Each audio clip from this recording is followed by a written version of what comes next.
નમસ્કાર. નવપ્રવાહ ગુજરાત ન્યૂઝમાં આપનું હાર્દિક સ્વાગત છે. વડોદરાના ગોત્રી વિસ્તારમાં હનુમાન જન્મોત્સવ નિમિત્તે ભવ્ય ઉજવણી કરવામાં આવી હતી. ભયભંજન દેવ હનુમાનજી મંદિરથી શરૂ થયેલી શોભાયાત્રા મારુતિ મેદાન સુધી ભવ્ય રીતે પૂર્ણ થઈ હતી. મારુતિ મંદિર પરિવાર અને શનિદેવ ફાઉન્ડેશન વડોદરા દ્વારા આયોજિત આ શોભાયાત્રામાં મોટી સંખ્યામાં ભક્તો જોડાયા હતા. યાત્રામાં ડીજે, બગ્ગી, ઉટગાડી, ટ્રેક્ટર તેમજ રામ પરિવારના દર્શન સાથે ભક્તિમય માહોલ સર્જાયો હતો.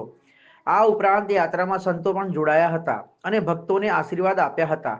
ગોત્રીના ગુરુવંદના મહોત્સવ અને શ્રી હનુમાન ચરિત્ર કથા અંતર્ગત યોજાયેલી આ શોભાયાત્રામાં હજારો ભક્તોએ ભાગ લઈને કાર્યક્રમને ભવ્યતા આપી હતી.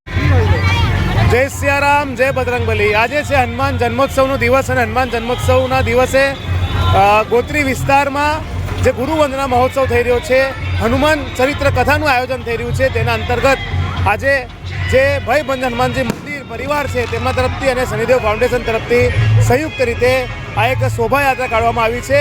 ભયભંજન હનુમાનજી મંદિરથી શોભાયાત્રા શરૂ થઈ છે અને જે મારુતિ મેદાન સુધી શોભાયાત્રા થશે કે જ્યાં હનુમાન ચરિત્ર કથાનું આયોજન કરવામાં આવ્યું છે.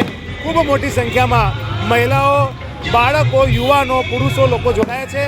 અનેક ઝાંકીઓ છે અને ખૂબ સુંદર માહોલમાં, સરસ માહોલમાં આજે હનુમાનજીની શોભાયાત્રા છે તેમાં નીકળ્યા છે.